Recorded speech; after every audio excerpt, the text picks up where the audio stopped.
In this issue, Sergey Karaganov gave a brilliant interview to the British radio station LBC, London Broadcasting Company.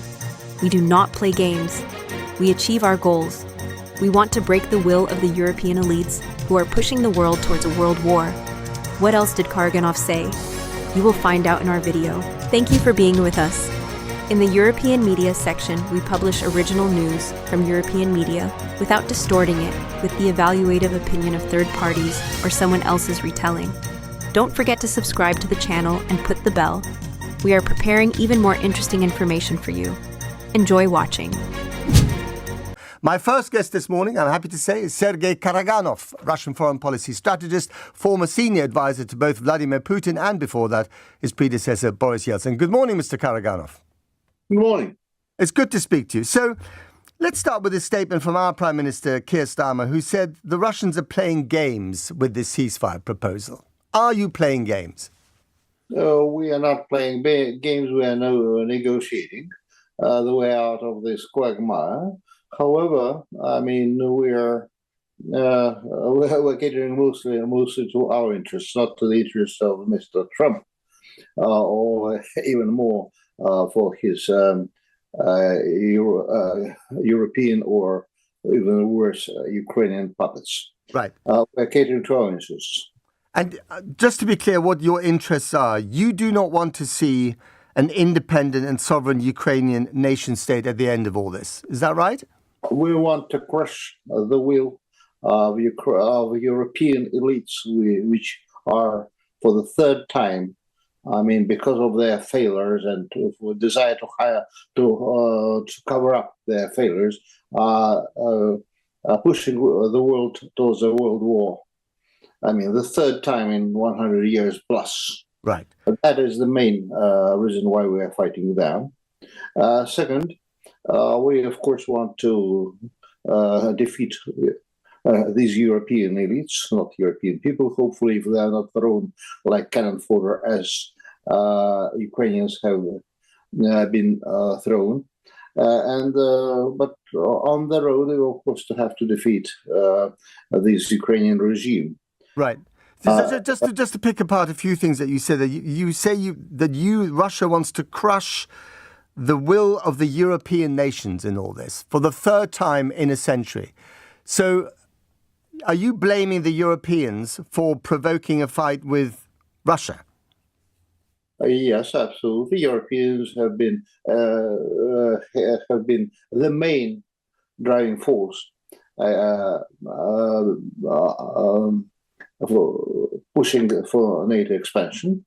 Americans are to be blamed too, but now they understood the price and they start to withdraw. But it was Russia that invaded Ukraine. I am sorry, but we have been telling, me personally too, for 27 or more years, that if NATO expands towards the borders of Ukraine and pulls to Russia, by the way, against all promises, there will be war. The only thing I regret is that we waited for too long and we trusted our European neighbors for too long, or for these all kind of Minsk processes. We should have started earlier, then probably there would have been less blood. Right. But, I mean, the membership of Ukraine inside NATO has been taken off the table, certainly by the Americans, and the Europeans aren't resisting that. And even Ukraine itself seems to have acknowledged the fact that it will not be a member of NATO. So that doesn't satisfy you in any shape or form?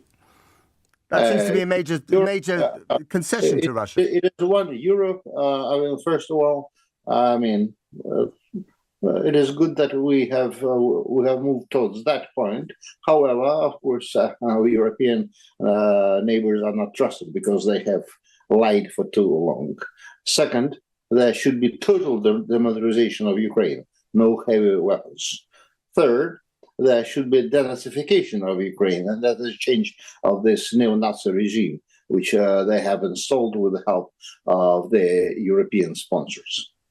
Well, what you call the Nazi regime was democratically elected, which is more than one can say for governments in Russia. Hitler was also democratically elected. Mussolini too. Yeah. Okay. But I mean, the point is that the Ukrainian people have paid for the invasion launched by your country with blood and treasure for the last 3 years. They are not going to give up willingly. They're not going to subject themselves to the will of Moscow, are they?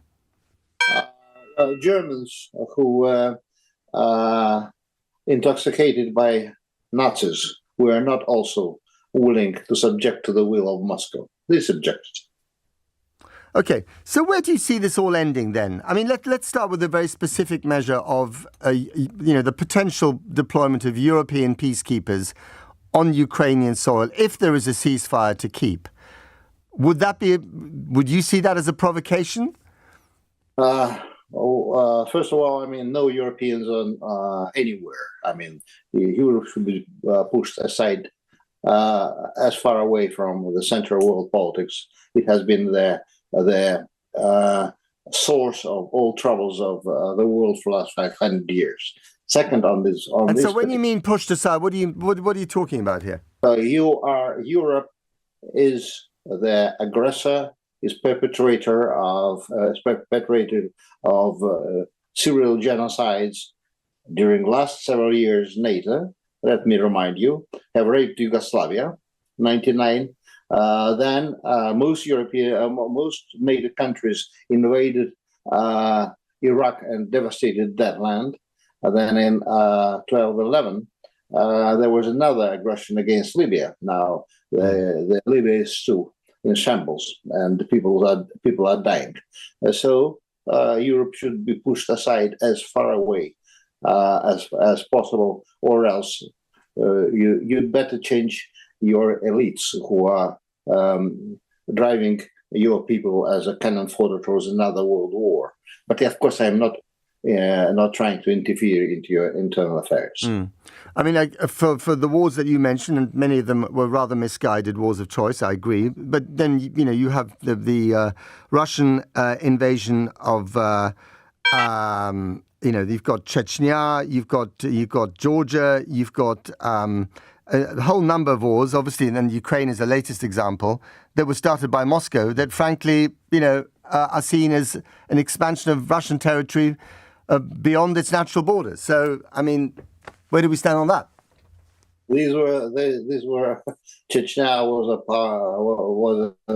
was a rebellion supported, by the way, fully by the West and some of at that time their Arab friends. And it was a part of Russia. It was a civil secession movement. Georgia attacked South Ossetia and killed Russian peacekeepers, UN peacekeepers there, and was punished for that. Right. What about the Baltic states? I mean, the Baltic states are very worried that Vladimir Putin will at some stage try some sort of incursion into them and test NATO's will regarding, the triggering of Chapter 5. We are not. Are the Baltic states something that you think should be under Russia's natural remit or not?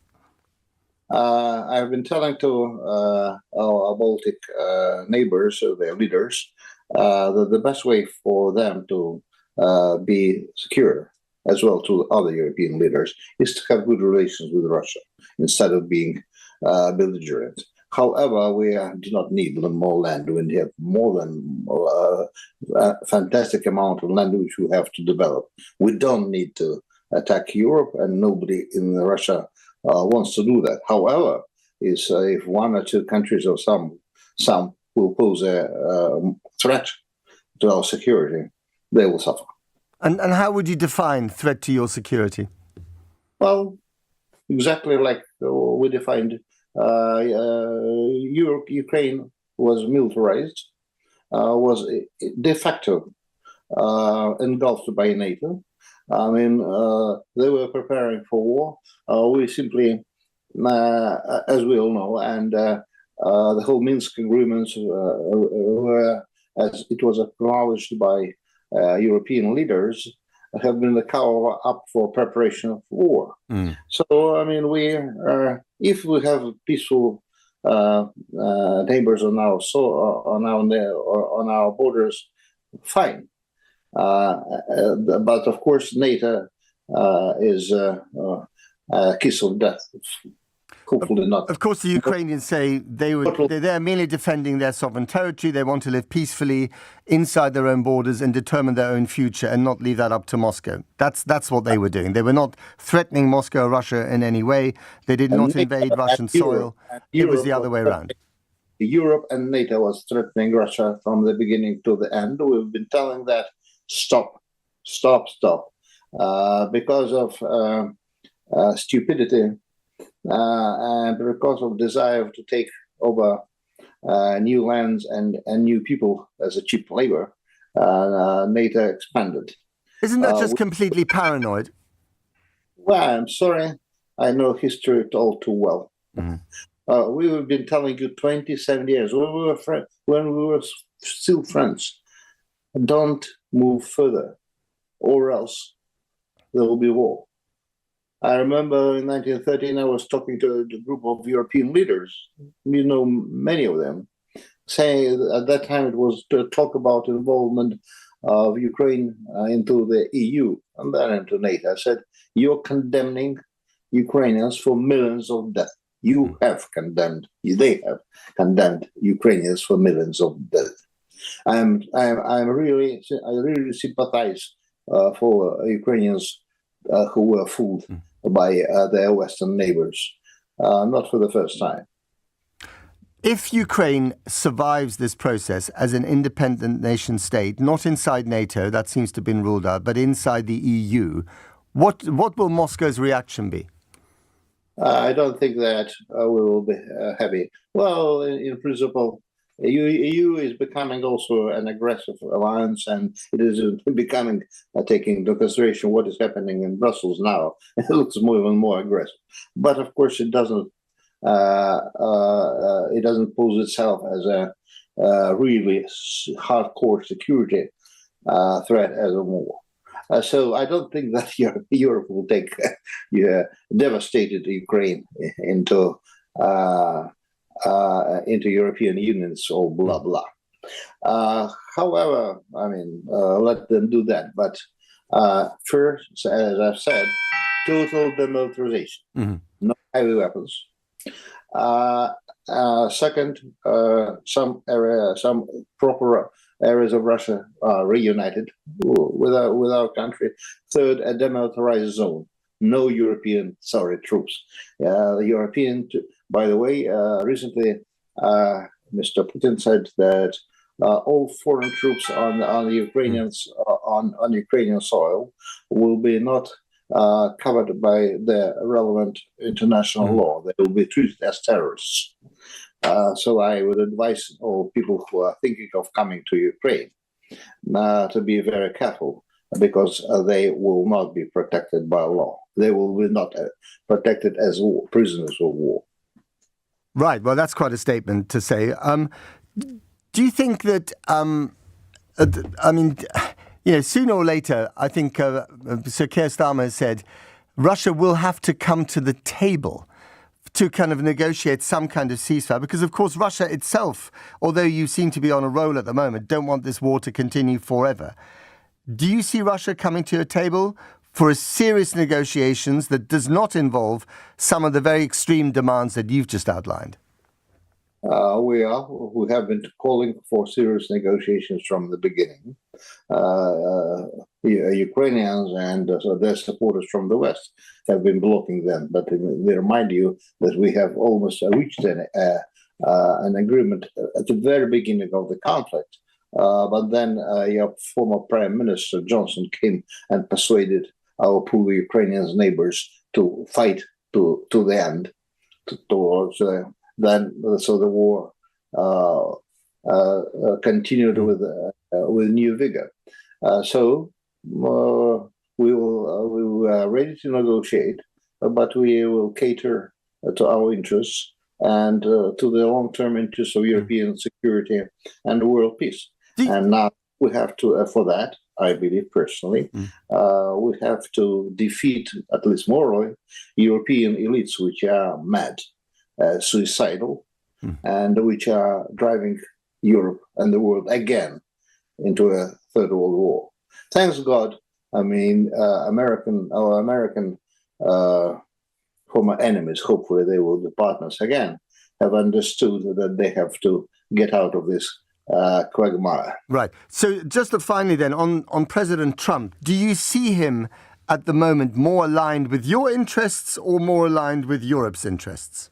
I think that Mr. Trump, I do not know him all too well, is aligned with American interests. He understood that if America continues participation in this conflict, he will end either in a moral disaster like Afghanistan, or else they will see their nuclear strikes on the territory of the alliance and on the territory of the bases of the U.S. in Europe. Right. He doesn't want that. I understand him all too well. So his Americans have started to withdraw. Even during President Biden, of course, when he was leaving, tried to provoke another round of war and push it the responsibility towards Trump and towards Putin. Both of them understood this trick all too well. Briefly, you mentioned Afghanistan there. Of course, the Americans withdrew from Afghanistan all too hastily in 2021. But the Soviet Union had a disastrous experience in occupying Afghanistan. Do you really think that if you manage to have some hold over Ukraine, that you won't experience what you experienced in Afghanistan, but 10 times as bad? Because the Ukrainians, the ones that haven't been taken prisoner or killed by you, if they still have a pulse, almost to a man or a woman, they hate you and they will do everything they can to resist you.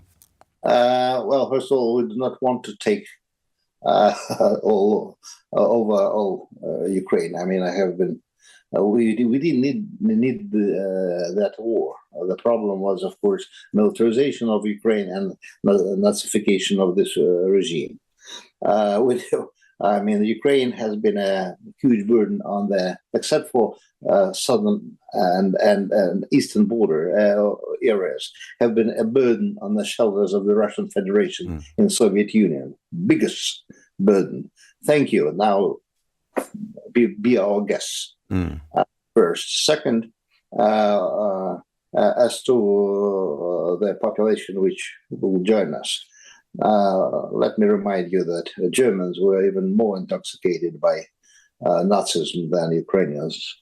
We eradicated them together with you. I think we see the world rather differently. But Sergey Karaganov, thank you very much for joining us. I'm impressed, by the way, is that a bear that you shot on the bear skin hanging on the side of your wall behind you? Today is Saturday, and I'm a hunter. You're hunting. You seem to be in a hunting. Not hunting. It's not a season. Right. Okay. All right. These are some of my trophies. These are some of your trophies. Right. Well, thank you very much for coming on the program. Hunting season not yet in Moscow or outside Moscow, but it does seem to be in every other way. Well, that was interesting. We'll get your reaction to that on 0345 6060 973. What was interesting about it is that we seem to be seeing the world in very different ways, and maybe that's ultimately the biggest problem of any ceasefire negotiation that is taking place.